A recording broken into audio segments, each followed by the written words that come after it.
우리 서리 집사님들 가운데서 오늘 대표 선수들만 오셨어요. 한번 물어보겠습니다. 오늘 수요예배 처음 나옵니다. 손 들어보십시오. 수요예배 처음 나오시는 분. 예, 축하합니다. 여러분 박수로 환영해 주십시오. 얼마나 좋습니까? 또 수요예배 이렇게 참석해보고. 오늘 말씀의 제목은 하나님의 기준입니다. 하나님의 기준. 어떤 기준을 말할까요? 하나님의 집에 일꾼을 세울 때는 하나님의 선명한 기준이 있어요. 하나님의 집에 일꾼을 세우는 데는 하나님께서 세우신 선명한 기준이 있습니다. 그 기준을 절대로 낮추거나 허물면 큰일 납니다. 그렇게 되면 하나님의 집이 아니고 교회가 아니고 클럽이 됩니다. 오늘 말씀의 주제는 이것입니다. 하나님의 기준이 무엇인가? 하나님이 세우신 기준이 무엇인가? 사도행전과 디모데전서를 통해서 그 말씀을 찾아보고자 합니다. 사도행전에서는 이 초대교회 원형의 모습을 보여줍니다. 교회가 시작될 때의 모습을 사도행전 6장이 보여줘요. 그리고 그 기준을 확실하게 제시합니다. 얼렁뚱땅 어무르지 않아요.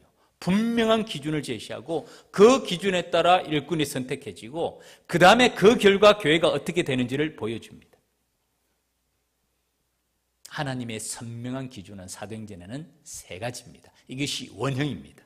형제들아, 12사도가 제자들을 불러 모아놓고 전체에게 이르는 말입니다. 형제들아, 너희 가운데서 성령과 지혜가 충만하여 칭찬받는 사람 7을 택하라.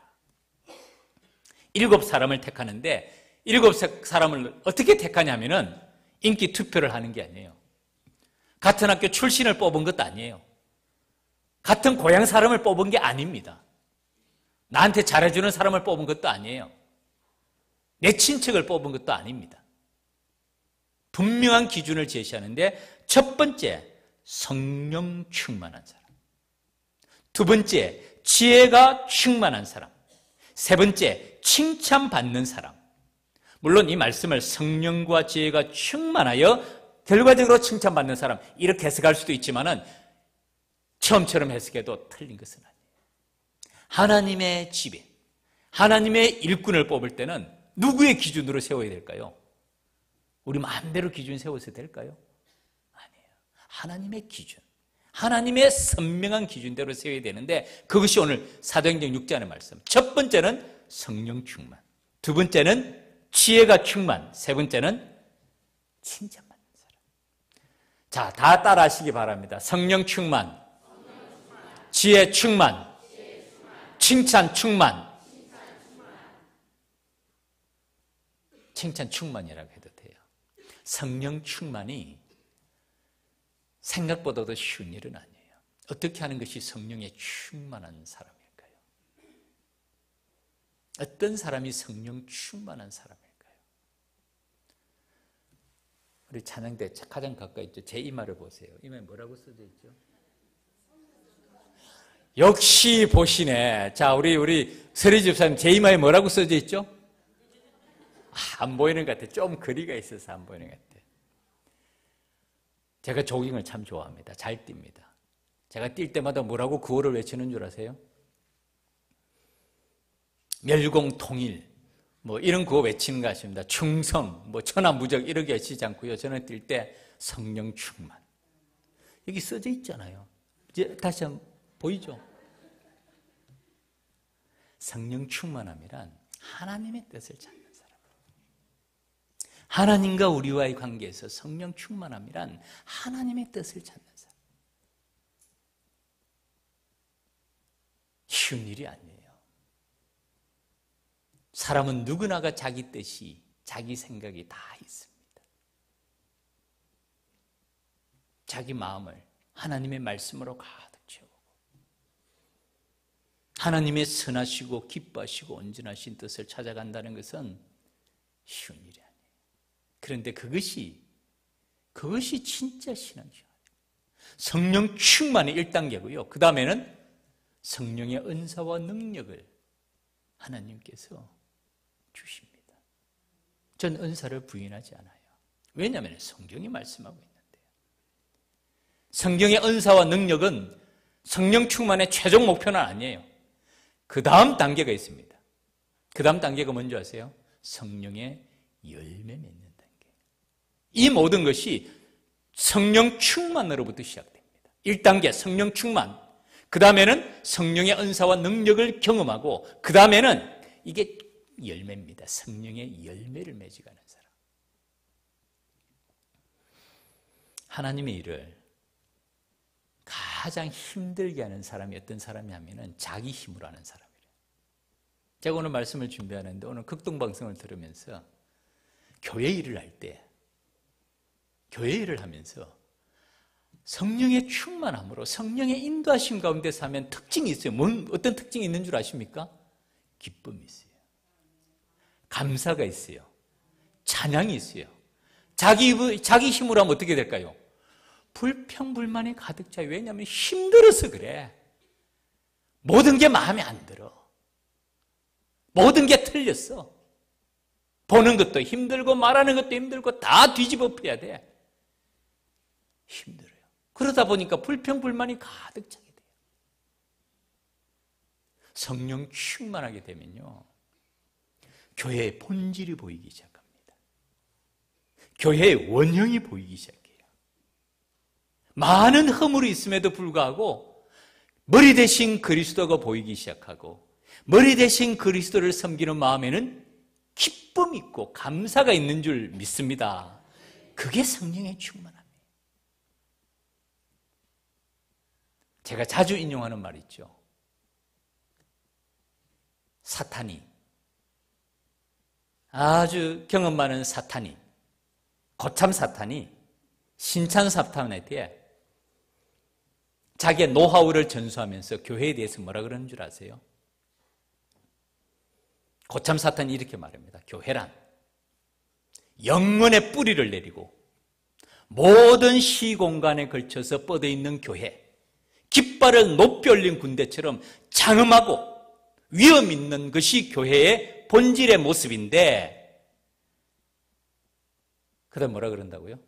다행스럽게도 인간은 이 광경을 전혀 보지 못한단다. 그런데 우리 사탄은 영적인 존재이기 때문에 이 광경을 안 볼래야 안 볼 수가 없다는 것이에요.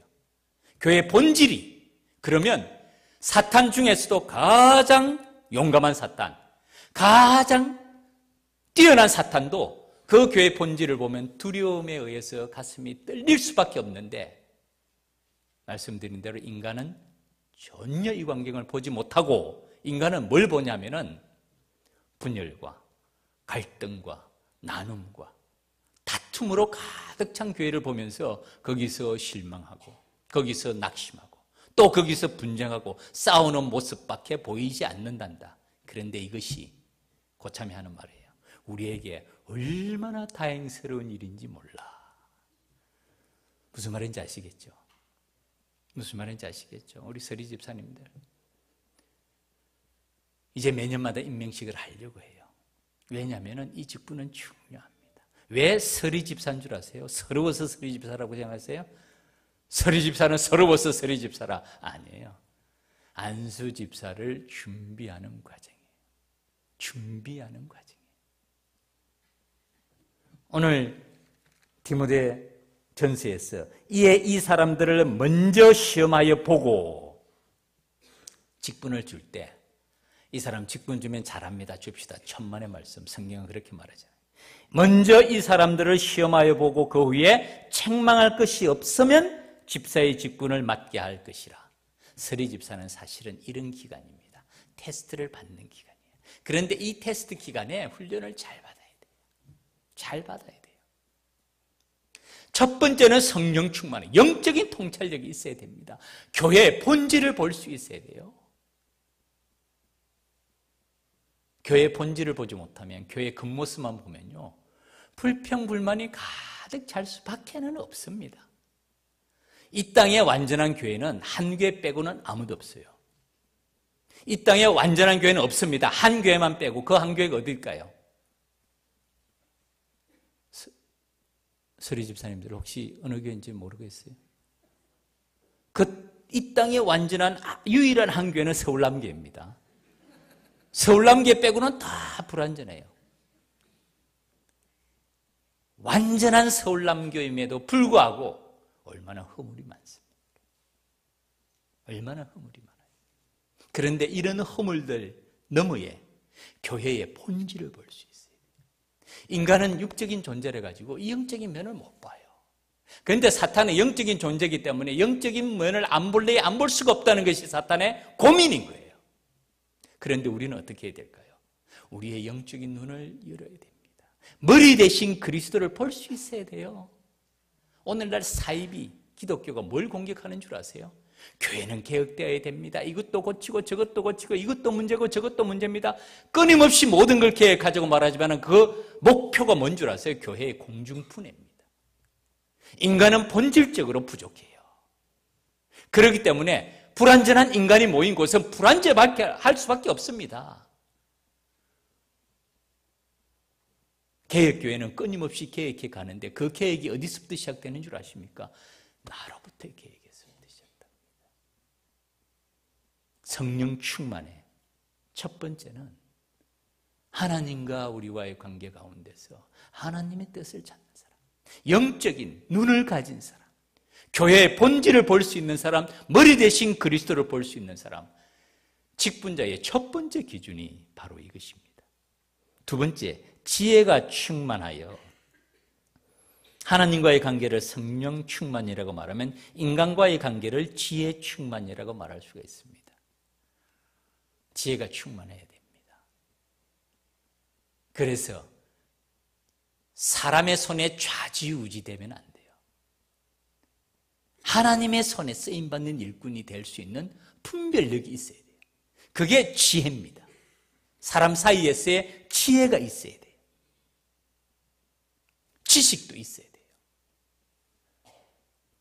누가 교묘하게 날 뒤에서 조종하려고 하는지 파악할 수 있어야 돼요. 나는 순수한 마음으로 하는데 그 순수한 마음의 결과가 어떻게 되는지를 볼 수 있는 눈이 있어야 돼요. 뒤에서 좌지우지하는 사람들의 손에 자기도 모르게 자기의 순수한 마음이 이용당해서는 절대로 안 돼요. 지혜가 없는 거예요, 그것이. 세상은 생각보다 험합니다, 여러분. 교회 안에서도 마찬가지예요. 정말 교회를 세우고 하나님의 나라를 위하는 일이 무엇인지를 볼 수 있는 영적인 통찰력과 지혜가 있어야 돼요. 특별히 직분자들은 하나님의 뜻을 알 수 있는 지혜, 하나님의 손에 쓰임받는 도구란 무엇인지를 알 수 있는 지혜가 있어야 돼요. 그 다음에는 칭찬받는, 칭찬 충만. 디모데전서에서는 이것을 외인에게도 선한 증거를 얻은 자라, 다른 사람에게도 인격을 말합니다.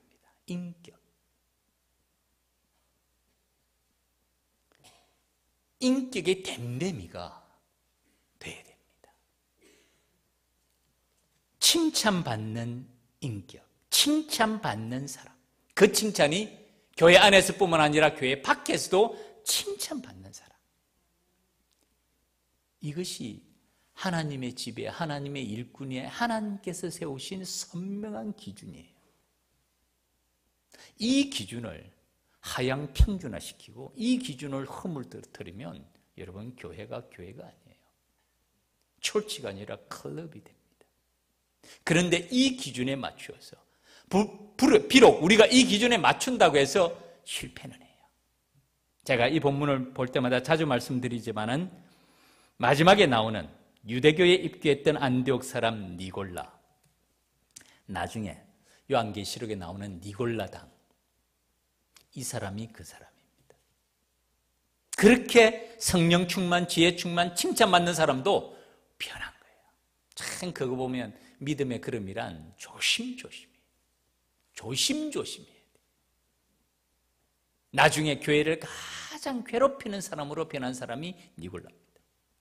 그럼에도 불구하고 초대교회 때 이런 기준으로 사도들이 세운 다음에 그 결과를 말합니다. 하나님의 말씀이 점점 왕성하여 예루살렘에 있는 제자의 수가 더 힘이 많아지고, 이 7사람이 한 일이 무엇입니까? 우리는 오로지 기도하는 일이가 말씀 사역에 힘쓰리라. 말씀과 기도, 사도들이 한 일이고, 이분들이 한 일은 구제하는 일, 봉사하는 일, 섬기는 일. 그것이 디아코노스, 디컨, 집사의 사명입니다. 디컨이라고 말하는 이 영어의 디컨, 집사의 원형 아닙니까? 그것이 디아코노스라는 말이 바로 여기서 나오는 말이고, 섬기는 자, 봉사하는 자, 구제하는 자. 이것이 집사의 본질적인 사명입니다. 교회에서의 치리기관은요, 당회입니다. 당회가 치리기관입니다. 그 치리기관이라는 말은 교회를 이끌어가는 기관이 당회입니다. 그 당회 위에는 노회가 있고 총회가 있고, 이 3단계의 법이 일반적인 법의 형태의 원형이 됐죠. 그 교회를 이끌어가는 치리기관은 당회입니다. 당회가 교회의 모든 정책과 모든 방향을 설정하는 기관이에요. 그러면 공동의회는 의결기관입니다. 의결기관. 믿음의 가족들이 다 모여서 공동의회가 다루는 일에 대해서는 총회법에 규정이 되고 있어요. 그 일을 공동회에서 합니다. 그러면 우리 집사님들의 재직회는요, 집행기관이고 실행기관입니다.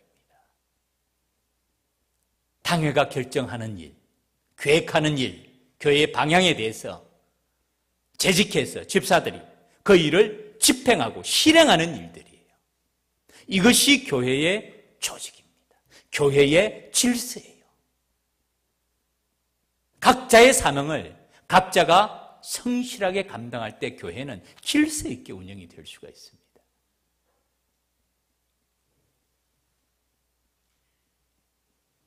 이런 하나님의 집의 질서와 기준에 대해서는 어떤 일꾼을 세워서 이 일을 감당해야 되는지에 대해서 성경은 명백하게 말씀합니다.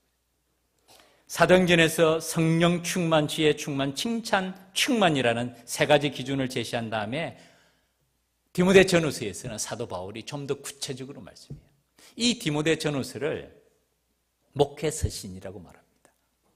왜냐하면 교회를 어떻게 인도하고 어떻게 이끌어가고 어떻게 지도해야 되는지에 대한 지침서이기 때문이에요. 오늘 읽은 본문 디모데전서 3장 13절 이후에 사도 바울은 이렇게 말합니다. 내가 속히 네게 가기를 바라나. 이것을 내게 쓰는 것은 이 디모데전서를 쓰는 목적입니다. 만일 내가 지체하면 너가 누굴까요? 디모데에게 너로 하여금 하나님의 집에서, 하나님의 집 어디를 말할까요? 교회예요.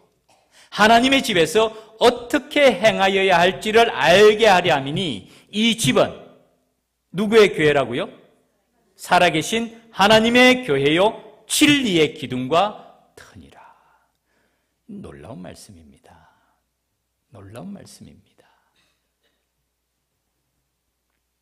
만일 내가 지체하면 너로 하나님의 집에서 어떻게 행하여야 할지를 알게 하려면 하나님의 집에서 해야 될 행동이 있고 하지 말아야 될 행동이 있다는 것이에요. 어떻게 행해야 될지를 알아야 된다는 것입니다. 왜냐하면 이 집은 살아계신 하나님의 교회요 진리의 기둥과 터가 되기 때문에 살아계신 하나님의 교회라. 살아계신 하나님의 교회라. 진리의 기둥과 터라. 제가 이 말씀을 준비하면서 이 예화를 할 수 있는 시간이 있을까 없을까 생각했는데 간단하게 하나 말씀드릴게요. 실제로 있었던 일입니다. 군대에서 군목 생활을 하셨던 분인데요. 군목과 함께 군성이 있습니다. 선임을 말해요. 그런데 이분이 군목으로 생활할 때 같은 사단에서 한 군성이 있었는데 이 군성하고 같이 얘기하다 보니까 깜짝 놀란 거예요. 이 군성이 모태신앙이에요. 교회 중직자의 아들이에요. 그런데 머리 빡빡 깎고 성녀가 됐어요. 좀 사이가 좋아서 얘기를 나누다 보니까 이분이 그렇게 된 사연이 있습니다. 교회에서 너무 많은 분열과 갈등이 있으면서 이분이 충격을 받은 거예요. 하나님의 살아계심을 믿는다면, 하나님이 또 살아계시다면 이런 모습이 있을 수가 있는가? 신앙의 깊은 회의를 느끼고 믿음을 떠난 거예요. 그리고 성녀가 돼가지고 군성이 돼서 온 거예요. 그 목사님이 통탄해하면서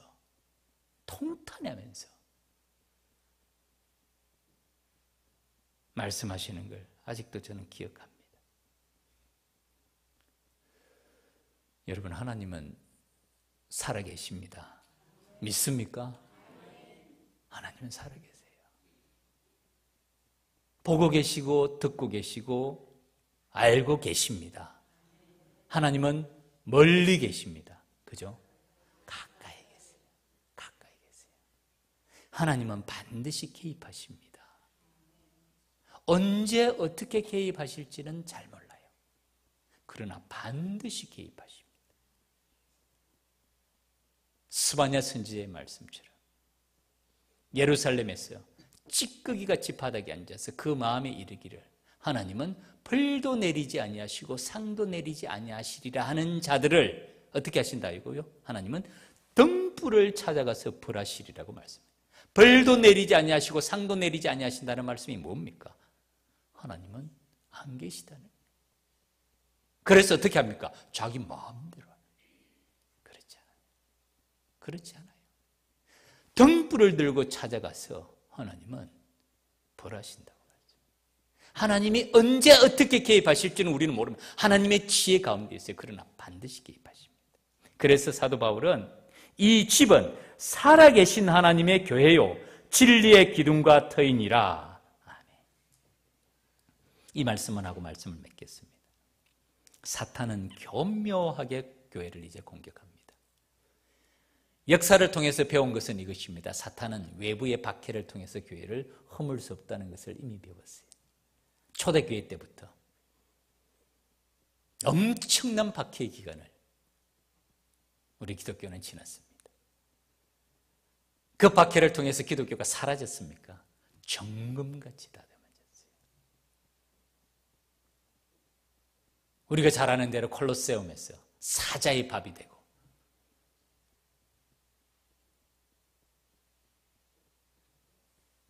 모든 사람의 구경거리가 되었지만 심지어는 산채로 횃불처럼 매달려서 인간 횃불이 되는 그런 엄청난 시련을 겪었지만 교회는 정금같이 다듬어졌습니다. 사탄은 전략을 바꿨습니다. 이제는 교회를 외부에서 핍박하지 않습니다. 그럼 어떻게 해요? 사탄이 손을 들었을까요? 천만의 말씀. 교회 내부로부터 공격합니다. 첫 번째는 교회를 클럽으로 만들어라. 열심히 모여라. 열심히 친교해라. 열심히 교제도 해라.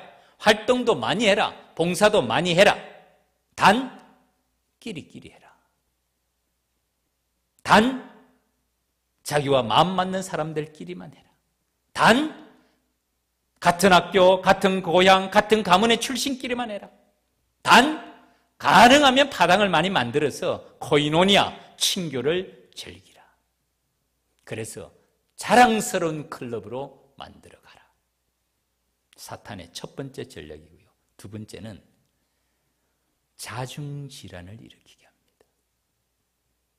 교회의 본질의 모습을 보지 못하게 하는 거예요. 지엽적인 모습을 가지고 그것이 마치 전부인 거냐 스스로 분쟁하게 하고 사분노열하게 하고 교묘하게 사람을 속여서 그 눈을 가립니다. 자기가 어떤 행동을 하는지도 모르게 하면서 마치 자기는 가장 교회를 위하는 것처럼 하는데 교묘하게 이용해서 교회를 분열시키는 일. 오늘날 사탄은요 광명의 천사로 위장합니다. 전 옥하는 목사님의 설교를 종종 듣습니다. 옥하는 목사님이 생전에 한 언론에 대해서 직접적으로 지칭한 말이 있어요. 자기는 그 언론 보지 않는다고. 왜냐하면 교회를 너무너무 공격한다고. 그런데 그 공격이 교회를 가지 마십시오 이렇게 말하잖아요. 교회가 교회답기 위해서는 어떻게 개혁해야 되고 문제가 뭐고 세세하게 지적을 하는데 그것은요 교회를 개혁하고자 하는 게, 교회를 세우고자 하는 게 아니에요. 가장 교회를 위하는 것처럼 하면서 교회를 분해시킵니다. 사탄의 전략이에요. 자중질환을 일으키게 합니다. 저는 오늘날 교회들을 보면 정말 머리카락 잘린 삼손과도 같다는 모습이에요. 힘을 다 상실했어요. 모든 힘을 안에 다 소진해버려. 모든 에너지를 안에서 다 소진해버려. 교회가 해야 될 사명이 뭡니까? 교회의 사명이 뭐고 우리의 임무가 뭐죠? 어떻게 해야 그 주님의 사명을 이룰 수 있고 그 주님의 뜻을 이룰 수 있습니까? 사탄은 그걸 보지 못하게 합니다. 우리끼리 자중질환을 일으키게 하고 또 효과적인 공격의 방법을 사탄은 너무 잘 알고 있어. 교회 급소가 어딘지, 문제가 어딘지 교묘한 공격을 합니다. 누가 이런 사탄의 전략을 이기고 하나님의 뜻을 찾으며 하나님의 기쁨이 되고 하나님의 나라를 이루어야 될까요? 믿음의 모든 가족들이 해야 되는데 첫 번째가 직분자들이에요. 이 직분자들이 훈련받고 무장하고 잘 준비되지 않으면 큰일 납니다. 그래서 하나님은 하나님의 집에 하나님의 일꾼을 세우실 때는 하나님이 세운 선명한 기준이 있는 거예요. 그런 직분자들을 세우고 훈련하고 무장하여서 하나님의 사명을 감당해야 되는 것입니다. 오늘 디모데전서 3장에서 감독과 집사의 직분들에 대해서 명확하게 말씀합니다. 교회의 리더들, 교회의 직분자들에 대한 총칭이에요. 우리 교회는 감독의 제도가 없습니다. 그러나 감리교는 여전히 감독 제도를 가지고 있죠. 우리 교회가 가지고 있는 장로, 권사, 집사, 모든 직분자들에 대한 모습입니다. 목사를 포함해서.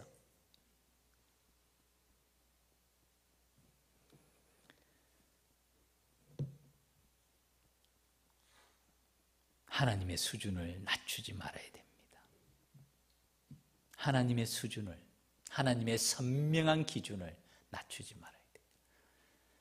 우리 서리 집사님으로 임명받으시는 분들, 이제부터 시작입니다. 이제부터 영적인 분별력으로 성령의 충만함으로 하나님의 뜻을 먼저 찾고 그 다음에 지혜 충만함으로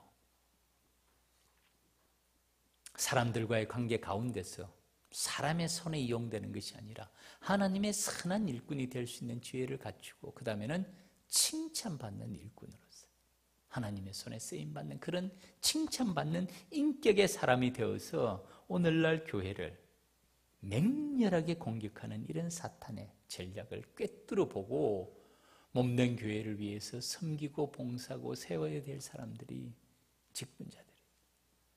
군대도 그렇잖아요.